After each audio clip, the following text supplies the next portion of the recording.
Nous reprenons donc l'ordre du jour de notre conseil municipal avec le point numéro 4, aménagement du territoire, signature de convention et lancement d'études en matière d'hydraulique douce et structurante que vous avez reçu en annexe 3 et en annexe 4. Je donne la parole à Jean-Michel. Par suite des événements d'inondation de 2016 ayant provoqué des phénomènes de ruissellement intense en secteurs ruraux, la MEL a lancé sur plusieurs sites pilotes du territoire métropolitain, à titre expérimental, une politique d'accompagnement des communes afin de maîtriser les ruissellements d'origine agricole et réduire l'érosion des sols. Cette expérimentation propose des aménagements dits préventifs, adaptés pour les pluies de période de retour faible, 5 ans ou 10 ans. Dans le cadre de cette expérimentation, la Chambre d'agriculture assure un travail de sensibilisation de la profession agricole au phénomène de ruissellement et négocie avec les agriculteurs locaux pour le déploiement de solutions préventives d'aménagement hydraulique douce et hydraulique, fascines, fossés, bandes enherbées, au plus proche des pratiques de terrain.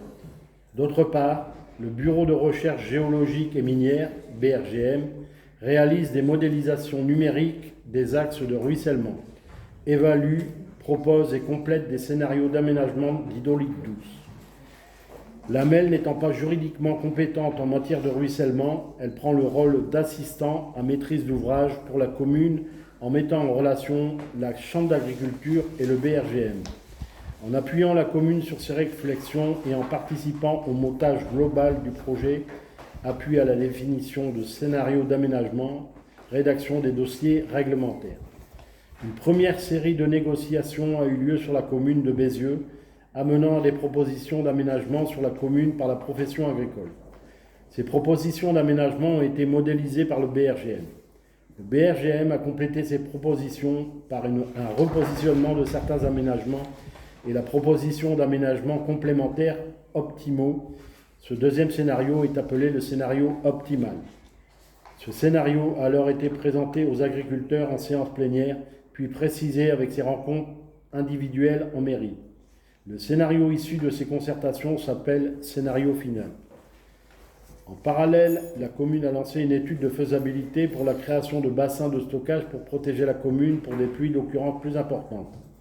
Cette étude engage des aménagements dits curatifs, venant compléter le spectre des aménagements de prévention du risque d'inondation par ruissellement. Vu le Code général des collectivités territoriales, vu la loi de modernisation de l'action publique territoriale et d'affirmation des métropoles, MAP-TAM, du 27 janvier 2014 portant attribution aux communes d'une compétence ciblée et obligation obligatoire relative à la gestion des milieux aquatiques et de prévention des inondations, GEMAPI. Vu l'avis favorable de la commission d'aménagement, cadre de vie en date du 25 mai 2023, considérant que dans le cadre du projet ayant pour but de lutter contre l'érosion et le ruissellement des sols en région de France, il est proposé de nouer un partenariat avec les agriculteurs pour la mise en place d'aménagements d'hydraulique douce. Considérant que les haies, fascines et bandes enherbées, hydraulique douce, participent à la lutte contre l'érosion des sols et le ruissellement, elles jouent donc un rôle dans la protection des biens et des personnes, contribuent à la protection de la ressource en eau et ralentissent les départs de sédiments. De plus, elles permettent de maintenir la biodiversité locale et préservent le paysage. Cette campagne d'aménagement hydraulique douce est issue d'une modélisation hydraulique réalisée à une échelle de bassin versant cohérente. Elle sera aussi complétée par la mise en place d'aménagements d'hydraulique structurants tels que des bassins ou zones de décaissement afin de compléter le rôle de l'hydraulique douce. Cela se traduit par l'établissement de conventions entre la commune, en tant que maître d'ouvrage, les propriétaires et les exploitants des parcelles concernées. Un modèle de convention est annexé à la présente délibération. La commune a la charge de l'installation des aménagements et de leur entretien, tandis que les propriétaires et les exploitants libèrent le foncier nécessaire. Il est proposé au conseil municipal d'autoriser Monsieur le maire à signer tout document permettant la mise en œuvre de ce partenariat, d'autoriser Monsieur le maire à lancer l'étude de maîtrise d'œuvre pour la mise en place de bassins de rétention, d'imputer les dépenses afférentes au budget de la commune. Merci Jean-Michel. Qui souhaite intervenir sur cette délibération? Monsieur Delru, Oui, vous avez la parole. petite remarque. S'agissant d'actions pour lutter contre les inondations sous les yeux, nous sommes bien sûr d'accord avec la délibération présentée. Bon, j'ajouterai 3 petites remarques, vous ne comptez pas. 2 sur les critères d'attribution du marché d'études et une sur l'étude générale. Alors pour les critères d'attribution de ce type d'études, on ajoute souvent un critère de référence du candidat. De référence Du candidat. Parce que là, il n'y a pas que le prix et la qualité d'études, mais souvent on demande des références qui permettent de vérifier les capacités. Souvent aussi, on précise, parce qu'on a déjà rencontré le problème, que les prix anormalement bas ne seront pas pris en compte. Alors pour la remarque générale, je pense que les gabions qui ont été mis en place dans les fossés de chaque côté de la rue de Saint-Amand sont à modifier car ils ne jouent pas efficacement leur rôle et on ne bénéficie pas des 7000 m3 qui pourraient être tamponnés dans les fossés. Puisque 2 km 500 de chaque côté de cette rue. Alors, il faudrait pour moi profiter de cette étude pour vérifier ce point. Ils nous voteront, bien sûr, c'est les délibérations d'accord pour les documents sans présenter. Quelqu'un souhaite intervenir ou prendre la parole? Jean-Michel, non, c'est bon? Bon, ben, pas de... Les gabions? Les gabions, ben, c'est la MEL qui nous a apporté les éléments. Ils avaient dit qu'ils allaient apporter des modifications quand ils feraient pour élargir les fossés et voir Inverser peut-être le débit de fuite. Mettre en dessous. Ça, on leur a proposé, déjà, on leur a proposé de mettre un drain dans le bas plus petit, mais on n'a pas eu de réponse vraiment positive. Mais, on a pris également une décision, la décision, on peut dire ça comme ça, de systématiquement tous les 15 jours procéder au nettoyage et ça, c'est, du bassin du dernier fossé. Là. Bien. S'il n'y a pas d'autres remarques ou commentaires, on peut procéder au vote. Donc qui est pour? Qui s'abstient? Qui est contre? Je vous remercie. Adopté à l'unanimité. Je vous remercie. Le point numéro 5 de notre ordre du jour concerne l'urbanisme. Alors, si vous me le permettez, je vais prendre la parole et je pense qu'il faut lire la totalité du texte qui vous a été soumis. Urbanisme, avis sur le projet de PLU3 arrêté le 10 février 2023 par le Conseil métropolitain. Premièrement, rapport au Conseil municipal, présentation du projet de PLU3 arrêté le 10 février 2023. Par délibération 20C 0405 du 18 décembre 2020, le Conseil de la métropole européenne de Lille a décidé d'engager la révision générale de son plan local d'urbanisme, PLU2, en vigueur aujourd'hui, et des plans locaux d'urbanisme des communes d'Annelin, Allen-les-Marais, Aubert, Bovin, Bois-Grenier, Carnin, Fromelles, Le Mesnil, Provins et Radinguem-en-Ouest, nouvellement rattachés à la MEL. Par cette révision, la métropole a pour objectif de conforter et poursuivre les ambitions ayant guidé le projet de territoire adopté lors de l'approbation du PLU2 en décembre 2019, à travers un document de planification urbaine unique, harmonisé et synchronisé à l'échelle de ces 95 communes membres qui poursuit les engagements pris lors de l'adoption des plans locaux d'urbanisme approuvés le 12 décembre 2019, poursuit l'intégration du plan climat, air, énergie territorial, PCAET, accompagne l'évolution des objectifs du territoire en matière d'habitat et de mobilité du territoire que traduisent notamment le PLH3, Programme local de l'habitat, ou le plan métropole d'accueil et d'habitat des gens du voyage, arrêté. Accompagne les objectifs du territoire en matière de déplacement et mobilité que traduisent notamment le plan des mobilités, PDM, et le schéma directeur des infrastructures et de transport, SDIT, arrêté. Consolide la politique d'urbanisme commercial à l'échelle du territoire métropolitain, conforte la traduction de la charte gardienne de l'eau à l'échelle des 26 communes engagées pour la préservation des secteurs nécessaires au captage des eaux pluviales et à l'alimentation des nappes phréatiques, répond aux évolutions induites par la crise sanitaire en s'intégrant dans un processus de résilience territoriale, santé environnementale, plan de relance économique. Accompagne l'élaboration de projets opérationnels concourant aux orientations du projet d'aménagement et de développement durable, PADD, soit qui n'ont pas pu être intégrés dans le plus 2 en 2019, soit répondent aux projets portés par les communes dans le cadre du mandat 2020-2026. En point 1.1, débat sur les orientations générales du projet d'aménagement et de développement durable, PADD, le 23 avril 2021.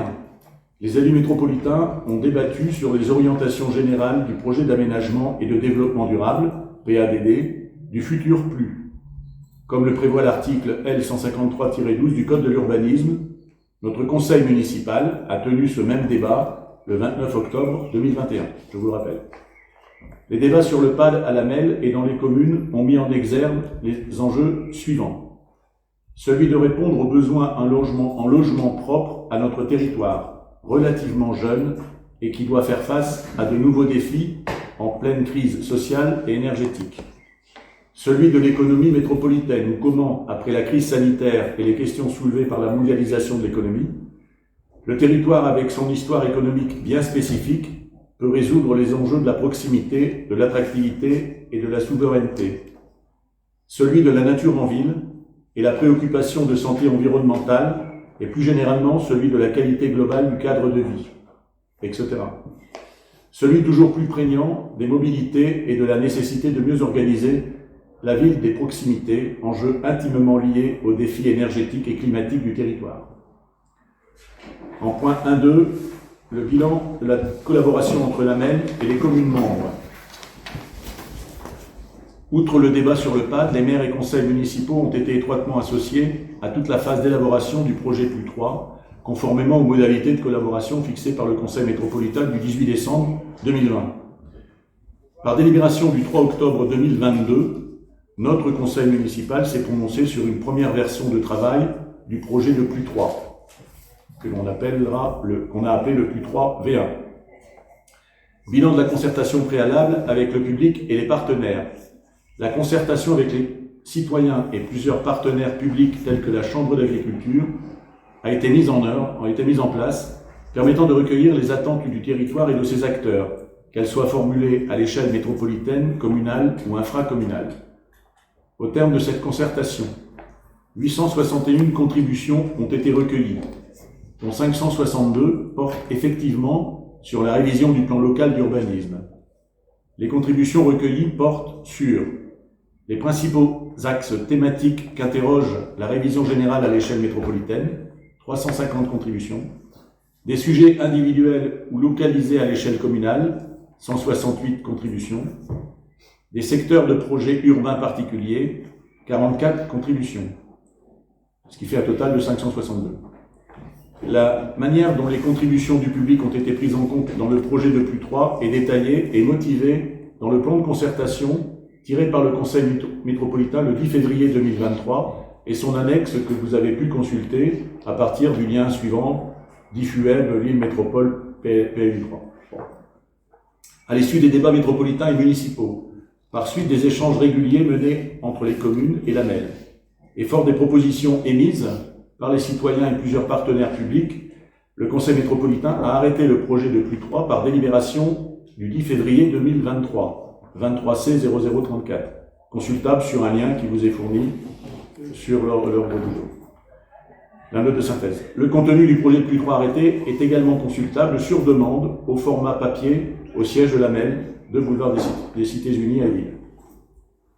En application des articles L153-33 et LR153-11 du Code de l'urbanisme, le projet de PLU 3 arrêté par le Conseil métropolitain est soumis pour avis aux 95 communes de la MEL. Le projet de PLU 3 a été réceptionné par la commune, nous, Bézieux, le 11 mars 2023. À compter de la transmission de ce document arrêté, chaque conseil municipal a 3 mois pour prononcer cet avis. Il est également soumis à l'avis de l'autorité environnementale et des autres personnes publiques associées, telles que l'État, la Chambre d'agriculture, la Commission départementale des espaces naturels et forestiers, la Chambre de commerce et de l'industrie. À l'issue de cette consultation des communes et des personnes publiques associées, le +3 arrêté et les avis émis par les conseils municipaux seront soumis à une enquête publique prévue à l'automne 2023. Après cette enquête publique, le projet de +3 pourra être modifié pour tenir compte des avis qui ont été joints au dossier d'enquête, dont celui de la commune ici exprimé, des observations du public et du rapport du commissaire enquêteur ou de la commission d'enquête. Avis du conseil municipal sur le projet de arrêté le 10 février 2023. Sur le territoire de Bézieux et en matière d'urbanisme, l'objectif de non-artificialisation des sols est prépondérant. En conséquence, la municipalité de Bézieux n'envisage pas de nouvelle emprise sur des terres agricoles classées en zonage A. Il est envisagé un renforcement de la trame verte au nord de la commune, grâce notamment au reboisement. La préservation et le renforcement des espaces verts existants sur l'ensemble du territoire communal est un axe majeur du projet municipal, en privilégiant des essences variées afin de favoriser la biodiversité et d'apporter notre contribution à la lutte contre le réchauffement climatique. Une attention est également portée au patrimoine architectural par un inventaire des fermes et bâtiments remarquables de la commune, qui compte un château, 2 églises, des chapelles, dont le classement a été engagé et doit se poursuivre afin de préserver le patrimoine architectural communal. La création d'activités tertiaires, médicales, commerciales ainsi qu'une place de marché permettra de renforcer la centralité et l'attractivité du secteur de la gare de Bézieux, tout en garantissant des espaces de biodiversité dans les zones urbanisées. Enfin, pour répondre aux besoins d'une population croissante et afin de dynamiser le territoire, la création d'une salle polyvalente est envisagée au cœur de la commune. En matière d'habitat, la création de secteurs de mixité sociale permettra la création avec les propriétaires publics, la concertation avec les propriétaires publics ou privés concernés. La mise en œuvre d'un permis de louer est envisagée afin de garantir un logement de qualité dans le respect des normes en matière d'habitat. Le développement des voies de mobilité douce, vélo, piétons, sécurisées, doit permettre de réduire le trafic routier au sein de la commune et de développer le transport multimodal grâce à l'utilisation combinée du vélo et du train sur l'ensemble du territoire Est, liaison Bézieux-Villeneuve-d'Ascq, Lille, et en provenance de la Belgique. Enfin, la création de ronds-points visant à améliorer la circulation dans les rues principales de la commune constitue une nécessité notamment sur le secteur de la rue de Canfin. Vu l'avis favorable de la commission du maire en date du 26 mai 2023, après avoir présenté le projet de +3, il est proposé au conseil municipal d'émettre un avis favorable au projet de +3 arrêté, de demander l'examen au regard des résultats de la future enquête publique des ajustements suivants. OAP numéro 5 Delcourt-Berthelot. La commune souhaite que soit réétudiée la version modifiée, version 2 de l'OAP, inscrite dans la version du +3 arrêté. En effet, il convient de s'assurer de ne pas obérer le potentiel de requalification que constitue la parcelle OA 2182 qui se trouve contrainte par la programmation telle que révisée, car située dans le périmètre de l'OAP. Enfin, au niveau de l'ERL 2, engagement de réservation logement numéro 2, secteur gare, la commune souhaite pouvoir ajuster le programme en fonction des conclusions des études attendues.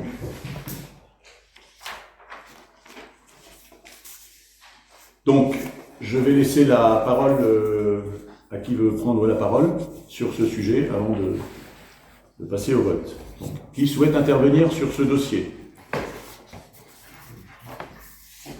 Monsieur Delru, vous avez la parole. Oui, merci.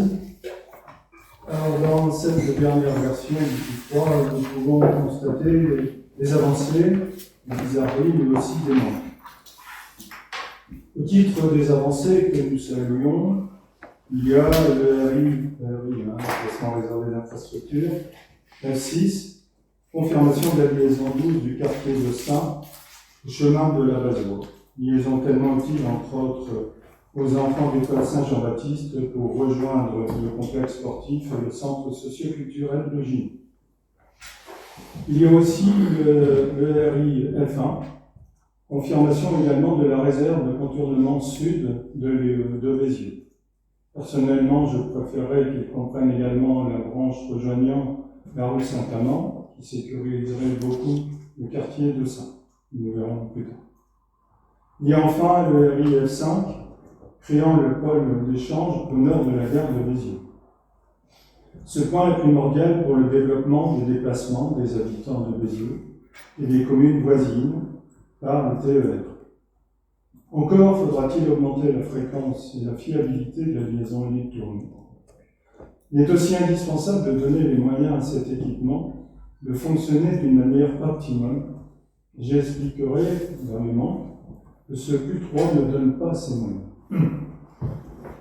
Au chapitre des bizarreries, il y a le RI F3, bon ça c'est toutes les références dans le document. Liaison mode doux de Langurier Simon, qui n'apporte rien à notre avis, car il existe déjà 2 autres liaisons douces, beaucoup plus accessibles aux Brésiliens. Entre autres, il y a aussi le RI F6, rue de la Flambée, Rouen sans circulation. On ne comprend pas bien pourquoi il y a une réserve là-dessus. Et le RI F2, rue Louis Desfontaines, avec un certain nombre de points, dont 2 points sont sans problème de stationnement, car ils sont à moins de 30 mètres des parkings. Et 2 parkings pour ça. Le SMS 1, rue des Écoles, on ne voit pas à quel secteur s'applique cette réglementation. Quant au SMS 1 de la rue Lazare, on ne voit pas son utilité.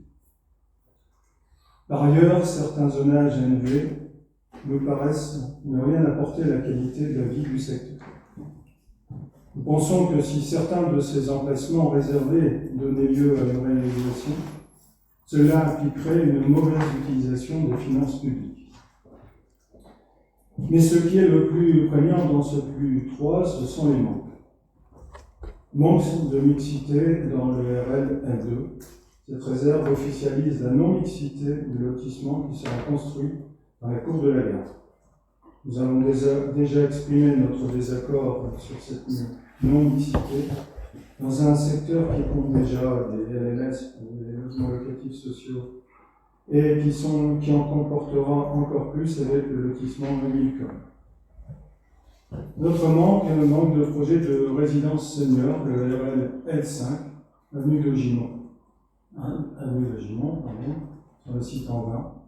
Ce lieu est pourtant idéal pour ce type d'équipement. Le remplacer par un lotissement avec le DLLS ne fait que renforcer la remarque précédente. Il y a aussi le manque d'accessibilité du pôle d'échange. Le seul accès rue de Breuse ne permettra pas à ce pôle de fonctionner. Le contournement nord est indispensable. Il permet premièrement de desservir le pôle d'échange au nord de la gare d'une manière optimale. Deuxièmement, de délester les rues de Guyenne et des Fontaines, en particulier le carrefour passage de niveau, si accidentogène et si bloquant, surtout si l'on arrive à augmenter la fréquence des TER. Et troisièmement, de mettre en place un plan de circulation libérant les moitiés des rues principales de Bézieux pour les attribuer aux piétons et cyclistes. Bien sûr, ce barreau routier de 1 km 200 serait un investissement lourd, mais il est justifiable. Et surtout, si on ne le met pas en réserve d'infrastructure, on ne l'aura jamais. Dans ces conditions, il faudra constater le manque de sécurisation des déplacements intramuros de ce U3, lié à l'impossibilité de mettre en œuvre un vrai plan de circulation. Mais aussi une politique de développement économique et commercial fragilisée par les difficultés de déplacement et les suppressions de zones telles que routes tournées et d'autres conflits. Manque enfin le sujet délicat de l'aire d'accueil des gens du voyage, n'est pas traité, mais rejaillira tôt ou tard. Il faut mieux anticiper que subir. En conclusion, ce PLU3 est explicité dans ce PLU3, il est explicité que Bézieux doit jouer un rôle de commune d'appui. Avec cette version, malgré quelques avancées, pour les Brésiliens, les conditions d'un développement serein de la commune ne sont pas réunies. Et pour la MEL, le rôle qu'elle a assigné à la commune n'est pas tenu. en particulier à cause des non-perspectives d'amélioration des déplacements, surtout par mode doux et transport en commun, nous ne voterons pas ce budget. Quelqu'un souhaite intervenir? Oui, Paul. J'avais une petite intervention, mais aussi un questionnement, parce que sur la partie nature en ville, j'ai l'impression que vous êtes moins bloqué, parce que sur la réponse, vous avez indiqué cette analyse par rapport à toutes les zones. Cette analyse montre qu'aucune application de la zone NB n'est justifiée. Plus que cela, certaines sont même dangereuses et pénalisantes pour la collectivité. Moi, j'ai atténué ce que j'ai écrit dans l'enquête publique. D'accord. Parce que pour le coup, Mais ça reste quand même. j'étais surpris qu'une pour Belgique se positionne de cette façon, parce que des terrains, même dans un lotissement où on met nature en ville, alors effectivement, c'est des terrains qui sont actuellement utilisés comme de la nature, à un lieu de passage, mais au bout de 10 ans, ça peut être urbanisé. Oui, bien sûr, mais. Mais nous, on prend des décisions pour les enfants qui étaient là, pour le CNJ. Ouais. Donc le fait de mettre de la nature en ville, ça protège l'utilisation actuelle. Oui. Et certaines autres. Bon, c'est là, c'est. Donc oui, C'est les copropriétaires Sauf qu'il y en a 400. qui gèrent ce point-là, hein, et c'est en général. Je Oui, mais en n'ai jamais général- assisté depuis 40 ans à une transformation de ces espaces verts en habitat. il y a plein de choses où on n'est pas sûr. Mais nous, notre rôle, je pense, tous autour de la table, c'est de pouvoir prendre certaines décisions pour protéger les environnements, un environnement et des lieux de vie pour nos enfants. S'il y a ne serait-ce qu'un risque qu'au bout de 10 ans, cet espace vert qui est partagé par les enfants et par le lotissement, il y a une décision qui soit prise de vendre ce terrain, qui soit constructif, parce qu'après c'est les règles du PLU qui rentrent, donc il pourrait très bien y avoir des maisons, un immeuble, et on ne pourrait pas le bloquer. Alors pourquoi prendre le risque de ne pas le mettre? Ouais. Moi c'est mon avis, je pense qu'on est là pour ça. Il faut aussi, parce que ceux qui sont en espace vert, certains derrière, c'est la nature, c'est les champs, donc ça n'apporte pas énormément. D'autres. Qui est un champ derrière, c'est pas grave. C'est C'est vert, vert, c'est vert, c'est mais d'autres se sont justifiés. Bon, là où il y a une dent creuse dans une rue, hein, je prends un exemple bien précis, il n'y a pas de raison de remettre l'UNV alors qu'il était prévu une organisation depuis toujours et une continuité de l'habitat. Ça n'apporte rien. Dans d'autres, les lotissements où il était prévu 10 logements et qu'il y en a un qui n'a pas été construit, bon, le mettre en NV, ça n'apporte rien non plus. Ça ne veut pas dire qu'on ne peut pas construire, hein, le mettre en NV. Dans NV, il y a trois sous-catégories, et il y a une catégorie qui dit, et c'est l'espace 5, d'ailleurs la zone dont vous évoquez, c'est l'espace 5 qui a été appliqué. L'espace 5, ça veut dire qu'il y a 20% qui peut être imperméabilisé. Donc c'est pas 20% au sol. Ce sont des petites zones, donc. C'est 500 mètres carrés, donc Voilà, 20% et de 500 d'autres, mètres carrés, c'est c'est les 500 mètres sanctions carrés de au la sol. gendarmerie, des choses comme ça. Donc, Ça ne veut pas dire que je je peux pas porter de ne redis pas ce que j'ai écrit dans l'enquête publique. Hein, le NV, pour moi, c'est pas. Justement, je vous explique pourquoi on a mis en place cette CNV. C'est pour protéger les environnements des enfants, même sur des lotissements. Non, mais ça, c'est. Voilà, ça, c'est. C'est pas du blabla. Ouais, C'est écrit au bout de 10 ans, l'espace peut être vendu et urbanisé. Dans la vie du lotissement, on sait bien que ça sera comme ça, et les enfants du lotissement. Moi, j'en suis pas sûr. Hein, et si jamais c'était pas le cas, c'est pas, il n'y arrive pas à un drame parce que un espace vert qui se trouve derrière les espaces, je prends celui des Violettes, on est construit alors qu'on a tout l'espace du complexe sportif autour. Et ça, c'est votre avis, c'est Ça reste encore mon avis, hein, mais je pense que chaque zone qui est avec des arbres, avec de l'herbe, qui permet où les enfants peuvent jouer, surtout avec le temps qu'il fait actuellement, il va faire de plus en plus chaud, il faut qu'on protège ces éléments. Mais il faudra aussi loger Oui, on y travaille. Il y aura sûrement des solutions. Et après, par contre, j'avais aussi une autre question, parce que dans les oublis que vous avez évoqués, enfin dans les erreurs de notre part que vous avez évoquées, et vous ne l'avez pas cité ce soir, vous nous demandiez de mettre un ERI derrière la route des cerisiers. Dans laquelle public. Dans la concertation. Dans la concertation. Préalable. Alors je voulais que vous m'expliquiez pourquoi. l'accès à l'arrière de la rue des Cerisiers. Oui. Parce que dès le départ, alors ça s'est pas passé comme ça, hein, le lotissement de la Maltorine était prévu qui permette l'accès par l'arrière des maisons, de la rue des Cerisiers. Et il y avait, moi j'ai des plans, Alors ça s'est pas passé comme ça parce que il y a eu des changements, chez Bilogia, il y a eu des changements ici, il y a eu des réunions publiques, vous êtes au courant des réunions publiques. Oui, on a les Hein? Donc, il a toujours été question de mettre, et je trouve que ce serait une logique implacable, surtout qu'il y a déjà la voie d'accès. La voie d'accès pour la dernière maison. Bon, ça ne coûterait pas grand de problème, est-ce qu'il y a la voie d'accès? Donc il faut continuer à demander cette, je n'ai pas mis dans mon intervention, mais ce serait très logique de redemander cette VRI. D'accord. Alors, comme c'est un sujet qui est ressorti, on en avait déjà parlé, Oui. et vous avez promis un jour de les sortir. Donc, je me suis posé quand même la question, j'essaie de refaire le fil de l'histoire, j'ai pas compris cette règle. Donc, j'ai retrouvé le premier permis d'aménager 2015. Modificatif 2019, un premier en janvier 2019. Deuxième, encore un modificatif, le 19/08/2019. Donc, en 2019, il y a eu 2 modificatifs. Vous avez rencontré les Basiliens de la rue des Cerisiers en 2017. Donc, je me suis posé la question, comment on ait pu autoriser 2 modificatifs? Parce que dans votre intervention du plus, vous indiquez un oubli. Un oubli où 2 modificatifs sont signés sans qu'on prenne en compte cette rue des Cerisiers. Je me suis dit, il y a un quelque part. Donc, ils sont là, je peux vous les montrer. Vous les connaissez. C'est la disposition de tout le monde. Hein. C'est M. Gustin. Vous voulez... Avez-vous une réponse à cette question, M. Derry? Oui, non, mais c'est une erreur d'avoir. C'est une erreur, c'est pas un oubli de notre part, c'est une erreur de votre part. Vous êtes engagé par une promesse auprès des Basiliens que vous n'avez pas tenue, puisque vous aviez tout le loisir entre 2017 et 2019 pour faire exécuter cette promesse que vous n'avez pas fait. Et aujourd'hui, vous demandez à vos successeurs de gérer le problème. Mais le premier devoir d'un élu, c'est d'assumer, monsieur Debré. Oui. C'est d'assumer. Si je peux me permettre, Vas-y. je me suis posé aussi la question, parce que c'est une erreur. Honnêtement, je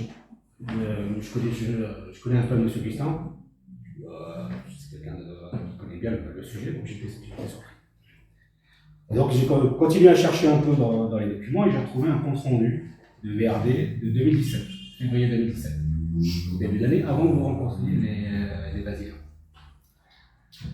Alors, dans cette indication, le plan d'ensemble peut être à revoir. Desserte le long des fonds de jardin des maisons et des rues des Cerisiers. Accès des riverains. Accord pour l'interrogation. Avec projet de garage pour certains d'entre eux, espace vert central à rétrocéder, etc. C'est ce que vous avez dit, vas-y. Non classable en mer. C'est là où il y a la question. Le statut de cette voie est à préciser. Ne pouvant être du domaine d'ASL, car concerne aussi des riverains n'en faisant pas partie, elle devra être classée dans le domaine communal. À défaut, en indivision. Réunion spécifique à organiser en mairie, ville, BSA, BP, MOE, en mars. Par contre, en mars, j'ai aucune trace de cette réunion. Donc moi, quand je lis ça, je me pose la question, est-ce que c'est vraiment un oubli? Est-ce que c'est vraiment un erreur? Ou est-ce que c'est pas un choix? Parce que le fait d'avoir oublié au départ et d'avoir fait cette voie qui ne faisait pas 5 mètres, qui n'était pas rétrocédée à la mer, ça obligeait la mairie à récupérer cette voie et de gérer la gestion de cette voie. C'est d'ailleurs, quand vous nous demandez de prendre la mairie, ça veut dire que les 3 personnes qui ont acheté les maisons avec la voirie, on doit ou négocier avec eux, mais c'est pas possible, on a déjà essayé, ils ne veulent pas, on doit les exproprier. Pour les exproprier, il faut qu'il y ait un intérêt public. On aura énormément de mal de trouver les arguments pour dire qu'on va exproprier 3 personnes d'une voirie pour donner l'accès à 8 personnes dont les 8 ne veulent pas à 100% l'accès. Parce qu'ils ne peuvent pas mettre de toute façon de garage parce qu'ils ont déjà fait des extensions. Donc ça serait juste pour des accès pour sortir les poubelles. Donc le RI n'a pas de sens. On ne peut pas y aller au bout. C'est impossible. Parce que de toute façon, on n'aurait pas l'autorisation d'exproprier des personnes pour une voirie, et en plus, derrière, ça obligerait, pour récupérer, entre guillemets, l'erreur que vous avez expliqué tout à l'heure, la mairie, pour la première fois, à prendre une voirie et la gestion de cette voirie. Et donc, dépenser de l'argent, les Basiliens dépenser de l'argent pour cette voirie-là. Moi, c'est déjà arrivé. Hein. Ça ne tient pas la route. C'est déjà arrivé, ça. On a Donc, honnêtement, je pense, Ouais, quand je lis ça, mais ça reste que mon opinion, que c'est pas un oubli, que c'est pas une erreur, c'est un choix. Qui est un choix politique, qui est monsieur fait. Desraux. Et maintenant, vous essayez de faire en sorte qu'on prenne ce choix. Mais sauf que depuis, les maisons ont été vendues, la route a été vendue, et ça complique énormément les choses, voire ça les rend impossibles. Sur la complication des choses, je suis tout à fait d'accord avec vous, hein, parce que ça n'a pas été traité initialement. Hein, mais c'est pas pour autant parce que c'est difficile qu'il faut. C'est pas que c'est pas difficile, On vient de vous c'est expliquer que impossible. c'est Ça peut. Comment vous expliquez pour exproprier que ça soit d'utilité publique? Non mais, Expliquez-moi. Oui. Moi, je ne vois pas. monsieur Desraux, C'est une voie privée. Vous Ça appartient comprenez- à 3 personnes. vous qui l'ont comprenez acheté. bien quand même le problème, ou alors, c'est pas exprès quand même, de ne pas comprendre. On comprend parfaitement le problème. Et ben alors, Mais dire que c'est impossible, non, c'est jamais impossible. Hein, donc, peut-être pas par la méthode de l'expropriation, mais par d'autres méthodes. Si. monsieur Desraux, il était très possible entre 2017 et 2019 de faire le nécessaire. Tout était réglé. Ça n'a pas été fait. Et ne nous faites pas porter le chapeau d'une situation que vous avez créée vous-même. Peut-être par volonté politique, ou si c'est un oubli coupable. C'est tout. Mais vouloir continuer à argumenter et à assaisonner les gens pour les exciter là sur ce sujet n'est pas une démarche raisonnable, ni responsable de la part d'un élu, monsieur Desraux. Je voulais vous le dire. Assumez donc vos choix ou vos erreurs, mais assumez-les. C'est la première chose à faire. Et reconnaissez-les. C'est la deuxième chose à faire. Reconnaître qu'il y a eu une erreur, oui. Et assumer, oui. Et ne rien faire, non. Continuez. Ouais, expliquez-moi. Mais monsieur Desraux, non. Vous êtes, Moi, je veux bien regarder. non, mais là, Donnez-moi des- avec ce raisonnement, on peut tout faire. On va faire tout et n'importe quoi. Non. C'est pas possible. L'intérêt général, monsieur J'ai Desraux. cherché L'intérêt l'intérêt général. général. On est garant de cet intérêt général. Bien. Polo, est-ce que... Pour ma part, C'est bon. Alors moi, je voudrais faire une déclaration sur, justement, précisément, sur ce que vous avez, sur votre intervention au niveau de la concertation préalable. Et rappeler aux élus ici présents l'importance de la décision et de l'avis que nous allons donner dans quelques minutes. Nous allons donner notre avis, mesdames et messieurs les élus, nous allons donner notre avis sur le projet de PLU3 arrêté le 10 février 2023. Ce document d'urbanisme, essentiel pour notre commune, fixe les orientations en matière d'aménagement et de construction pour les 15 à 20 années à venir. Tout d'abord, je dois porter à votre connaissance que le registre numérique de concertation préalable, ouvert le 22 mai 2021 et clôturé le 13 janvier 2023, a recueilli au niveau des 95 communes de la MEL 414 contributions, je parle du registre numérique, dont 3 concernent Bézieux. Une première contribution concerne une demande de changement de zonage UI en UV, qui n'est pas utile d'ailleurs, c'est une demande qui peut s'avérer légitime, qui s'avère légitime de la part du demandeur, mais qui n'est pas utile, ça ne change rien pour lui. Une contribution concerne une demande de changement de zonage pour rendre constructible un terrain agricole. Et une troisième contribution des membres d'Unis pour Bézieux sur un certain nombre de points, notamment nature en ville, la zone AUDA de rue de Tournai, le contournement nord et sud de Bézieux. Les points essentiels. On est d'accord, monsieur Desraux? J'y reviendrai ultérieurement. Ce projet de PLU que nous avons construit ensemble est en rupture avec le précédent et ses conséquences mis en œuvre par l'équipe municipale sortante et qui amputait notre commune de 85 hectares de bonnes terres agricoles pour y créer une ZAD. Pour chacun ici présent se souvient de l'émoi et de l'opposition que ce projet avait suscité en 2019. Ce projet de PLU que nous avons construit ensemble est en rupture avec le précédent PLU où un double contournement nord et sud était inscrit et avait surtout pour effet de faire la part belle aux tout-voitures en coupant Bézieux en deux, anéantissant les efforts consentis depuis des décennies, précisément pour relier les deux Bézieux. Aujourd'hui, les temps ont changé. L'urbanisme des 30 Glorieuses, où l'étalement urbain était la norme, où l'on construisait à tout va, sans se préoccuper de la raréfaction des espaces agricoles, aujourd'hui cette époque est définitivement résolue. N'en déplaise aux membres du Nid pour Bézieux qui, dans leur contribution, semblent très attachés à l'urbanisme des années 60, contestant presque point par point le bien fondé de chacune des réserves nature en ville que nous avons pu identifier, allant même jusqu'à en demander leur abrogation, contestant également le retour en zonage A, c'est-à-dire agricole, de la zone AUDA, zone urbanisée différée activité, qui est située en entrée de la commune face à Aldi. Et enfin, exigeant le rétablissement des 2 barreaux de circulation du contournement nord et sud de la commune, avec au passage la construction d'un pont routier au-dessus de la voie ferrée. S'il ne s'agit pas des seules requêtes en annulation ou commentaires formulés par les membres du PB sur notre projet de PLU, je souhaite cependant revenir sur certains points, afin de vous donner les explications et précisions nécessaires à la bonne compréhension du projet. En ce qui concerne la nature en ville, je reprends ce qu'a dit Polo. Ces réserves ont pour but de préserver les espaces de nature existants, qu'ils soient constitués d'espaces verts, de lotissements, de squares, de parcs, d'espaces boisés, de jardins familiaux ou encore de secteurs arborés. Le réchauffement climatique est une réalité. Nous y sommes déjà confrontés. Nous le vivons chaque jour depuis plusieurs années. Vous n'ignorez pas que les experts nous annoncent un réchauffement de plus de 4 degrés en France à l'échéance 2100. Certains même accentuent et anticipent ce cataclysme annoncé qui affectera lourdement et définitivement notre société, nos modes de vie, notre existence même. Je voudrais vous donner lecture rapidement, de façon très synthétique, de la priorité numéro 8 du PCAET, du plan climat, air, énergie territoriale, défini par l'AMEL, qui définit l'adaptation, qui détermine comment adapter le territoire pour mieux faire face aux impacts du changement climatique. Le territoire de la métropole européenne de Lille présente d'importantes vulnérabilités au changement climatique. Il y en a 4. Des vulnérabilités liées au cycle de l'eau. Ce n'est pas ici autour de la table que je vais vous apprendre que des risques de ruissellement et d'inondation, il y en a dans la mer. On est directement concerné à Bézieux.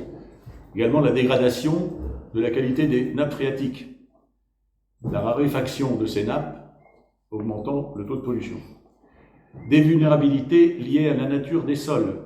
Le risque de retrait-gonflement a touché Bézieux, qui a été déclaré commune sinistrée il y a quelques années, 2 ans. Des vulnérabilités liées à l'artificialisation, et enfin des vulnérabilités liées à l'impact du réchauffement climatique sur les écosystèmes et les milieux naturels, mais également sur les rendements agricoles. La stratégie d'adaptation du territoire au changement climatique vise à favoriser la résilience du territoire, c'est-à-dire sa capacité à pérenniser son bon fonctionnement face à un ensemble de contraintes issues des impacts climatiques.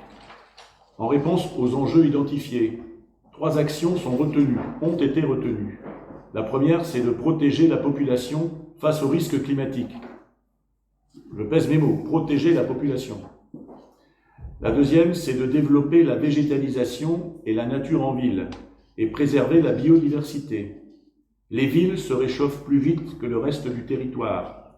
Développer la nature et l'eau en milieu urbain, en ville ou dans le centre des villages est une réponse très complète pour assurer un confort d'été aux habitants, réduire le phénomène d'îlots de chaleur urbains et créer des îlots de fraîcheur.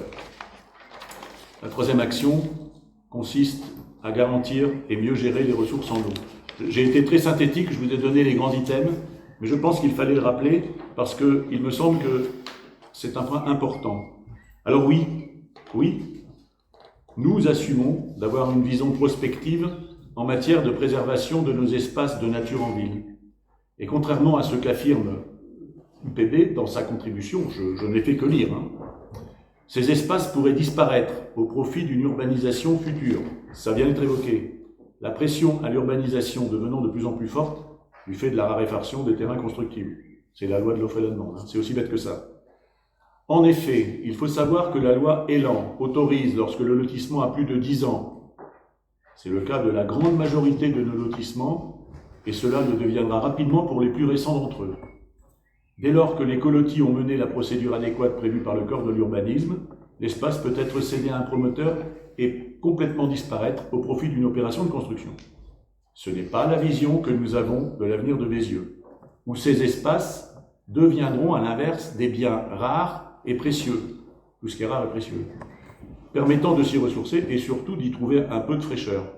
Sur ce point précis, je tiens à préciser que s'il est vrai, il est vrai que notre commune est entourée d'espaces agricoles, d'espaces, on peut les appeler des espaces de nature, qui se trouvent généralement à moins de 500 mètres de tout espace urbanisé, des habitations. Mais ce n'est pas dans ces espaces que nous trouverons la fraîcheur, car ils ne sont pas destinés à cela, c'est l'inverse. Ils sont destinés à produire de quoi nous nourrir. Je pense qu'il est important de le rappeler. Je précise enfin que les très rares natures en ville positionnées sur un terrain qui était initialement déjà constructible, ceux-ci resteront constructibles moyennant des critères tout à fait atteignables dans le cadre de construction individuelle. En ce qui concerne la zone AUDA face à Aldi, fidèle à notre engagement et à nos valeurs, nous avons choisi de rendre ce terrain à l'agriculture. En effet, il nous est apparu qu'implanter une zone d'activité à proximité d'habitation, à l'entrée de Grand Bézieux, n'était ni pertinent d'un point de vue économique et environnemental, pas plus du point de vue de la qualité de vie des riverains. C'est la raison pour laquelle nous avons jugé opportun de transférer cette réserve dans la zone AUDA déjà existante se situant en bordure de la 27. Je tiens à le rappeler. Et je tiens aussi à préciser au passage qu'il n'est pas question pour nous de cesser tout développement économique au sein de la commune, mais il importe de le faire au bon endroit, de la bonne manière. Ainsi, toute éventuelle nuisance générée par la proximité d'une zone d'activité n'affectera plus les riverains de la rue de Tournai.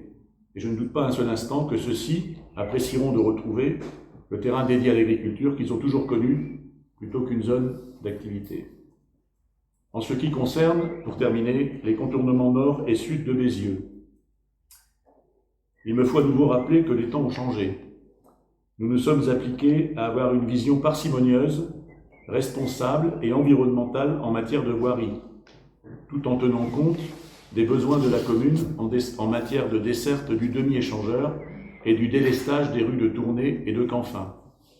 C'est ainsi que nous avons inscrit le contournement des rues de Tournai et Canfin à partir de la Patte d'Oie face au débouché de la rue de la Mairie, dans la rue de Lille, pour rejoindre l'échangeur en passant derrière la Nasse. Ainsi, en lieu et place de près de 4,5 km de voirie auquel viendrait se greffer un pont routier au-dessus de la voie ferrée, tel que demandé par les membres du PB, nous proposons une alternative de l'ordre de 1,2 km, pratiquement 4 fois moins, mais permettant de résorber plus de 80% des problèmes de circulation et les bouchons, touchant notre commune chaque matin et chaque soir. Par ailleurs, dois-je rappeler, ici, que ces fameux barreaux de circulation, nord et sud, de la commune, revendiqués par le PV, étaient inscrits au plus avec un X à O et un S à plus 1. Et même au SDO, depuis la fin des années 90. Force est de constater que rien n'est fait aujourd'hui. Ce contournement, c'est l'Arlésienne, monsieur Delruy. Alors se pose à nous la question de savoir s'il faut inscrire 4,5 km de voirie, faisant la part belle aux tout-voitures qui ne verront jamais le jour, ou 1 km de voirie indispensable et réalisable. Pour ce qui nous concerne, je considère que nous avons fait le choix de la raison. Mesdames et messieurs les élus, le projet de +3 sur lequel nous allons nous prononcer est un projet équilibré, en conformité avec nos valeurs, celles que nous avons présentées aux Basiliens et qui les ont conduits à nous confier la gestion et l'avenir de la commune en mars 2020. Mesdames et messieurs les élus, je vous invite à donner un avis favorable au +3, venant clore 2 années de travail de fond mené par les élus, avec les équipes municipales et les Basiliens. Je vous remercie. Je vous propose désormais donc de passer au vote. Je peux ajouter quelque chose, Philippe, concernant le TER. C'est beau et bien de dire qu'il faut ajouter, mais sauf qu'il faut savoir qu'en gare de Lille, on est en saturation. Il faudrait une gare souterraine, mais pour l'instant, la gare souterraine, il faut plutôt bon. Donc pour l'instant, puis Bézieux, comme il n'y a pas assez de, je veux dire, en termes vulgaires, de grosses têtes avec du bois, on passera jamais devant les autres. Donc pour l'instant, on s'en va, et ça a été cité lors de la dernière comité de ligne, où pas mal de voyageurs sont venus, ont été surpris, et ils ont été ravis. Parce que justement, pour l'instant, Bézieux est en bord. Je ne pense pas qu'on verra d'ici là du renfort, et heureusement, en 2018 ou 2019, on a réussi à faire 40 trains supplémentaires sur une semaine, sinon on serait encore pire qu'avant. Donc je pense que là, un train toutes les heures pour l'instant, c'est vrai qu'on pourra en avoir plus, mais c'est déjà mieux que rien. Voilà. Bien, merci pour ces précisions. Je serais vrai, donc il faut jeter l'éponge. Donc on abandonne tout. Bien, écoutez, on va arrêter le débat. Je pense que tout a été dit. Vous avez contribué, vous avez fait des contributions au nom du PB. Nous en avons pris acte. Il y a eu un échange. Maintenant, nous allons participer. Donc, nous allons participer au vote. Donc, je vous demande de donner un avis favorable au projet 2+3 que nous vous avons présenté. Qui est pour? Qui s'abstient?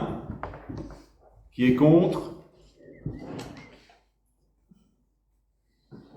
Je vous remercie. Très bien. Donc, l'affaire est entendue. Maintenant, nous allons passer au point numéro 6, excusez-moi, qui concerne l'intercommunalité.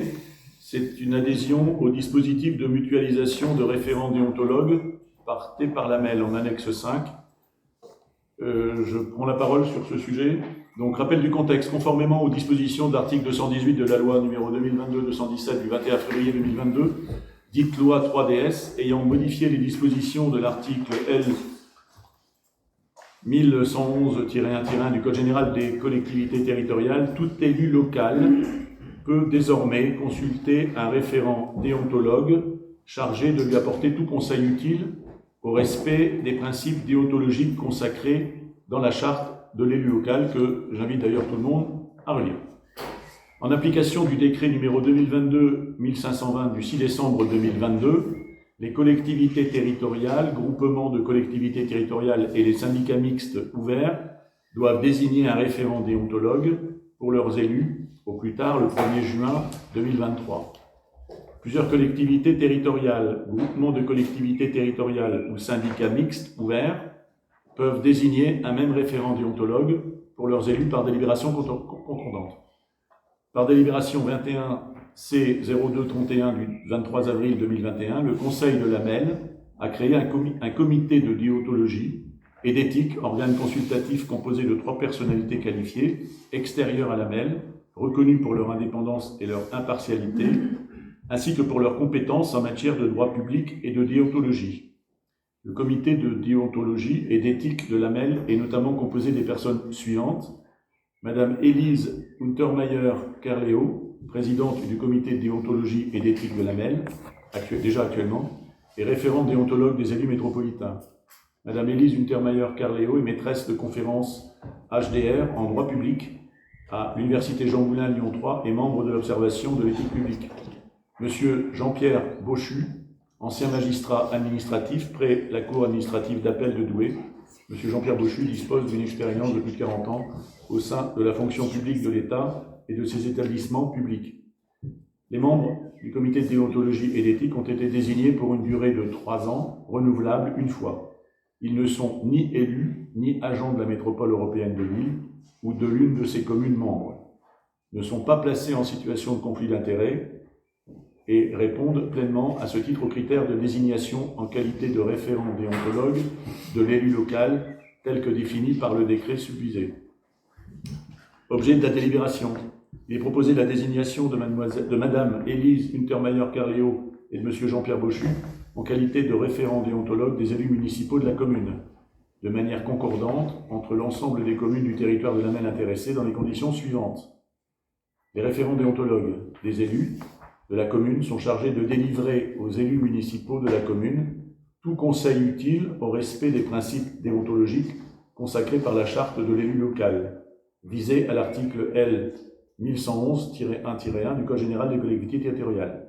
et plus généralement de toute obligation et principe déontologique et ou de transparence qui leur sont personnellement applicables. Les référents déontologues des élus peuvent ainsi être saisis par tout élu municipal afin d'obtenir tout conseil utile au respect des obligations déontologiques qui lui incombent personnellement. Les référents déontologues des élus n'exercent pas les fonctions de référent, alerte au sens de l'article 8 de la loi numéro 2016-1691 du 9 décembre 2016 modifiée, dans le cas où ceux-ci seraient saisis par un élu souhaitant signaler la commission par un autre élu de faits susceptibles de caractériser des crimes, délits, violations de la loi ou de règlement, ou une menace ou un préjudice à l'intérêt général, les référents déontologues des élus invitent l'élu à opérer ce signalement auprès du procureur de la République. Madame Élise Untermeyer-Carléo et Monsieur Jean-Pierre Bochu sont désignés conjointement en qualité de référents déontologues des élus de la commune pour une durée déterminée expirant à la date de cessation de leur mandat au sein du comité de déontologie et d'éthique de l'AMEL, soit pour une durée expirant le 22 avril 2024 ou en cas de renouvellement le 22 avril 2027. La saisine des référents déontologues s'effectue par écrit. La saisine doit être précise et circonstanciée.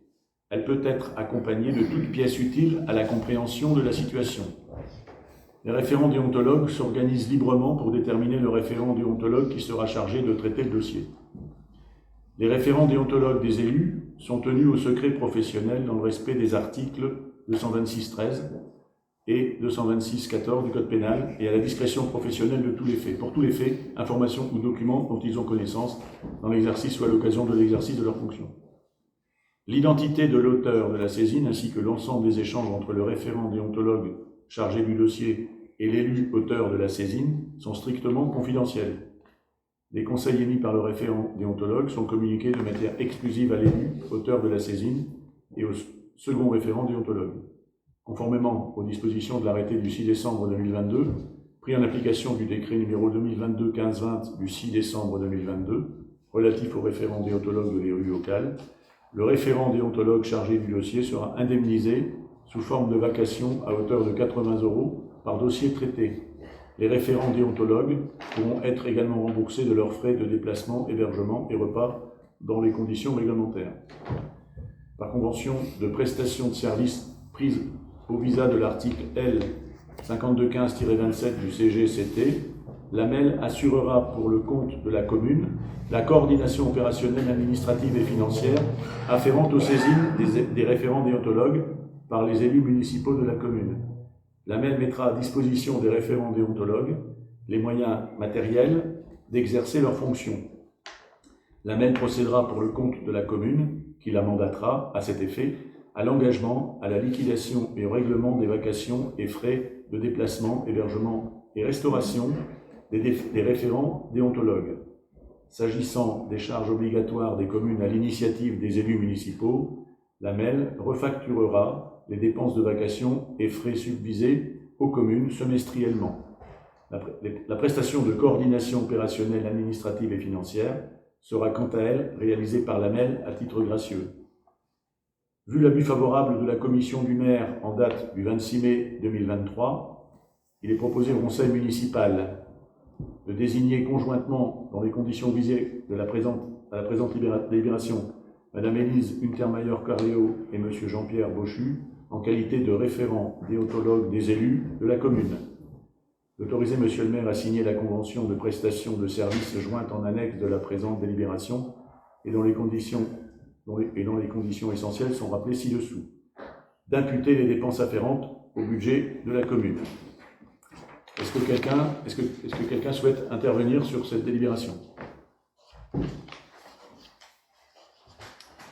Pas de commentaires, personne, donc nous allons passer au vote.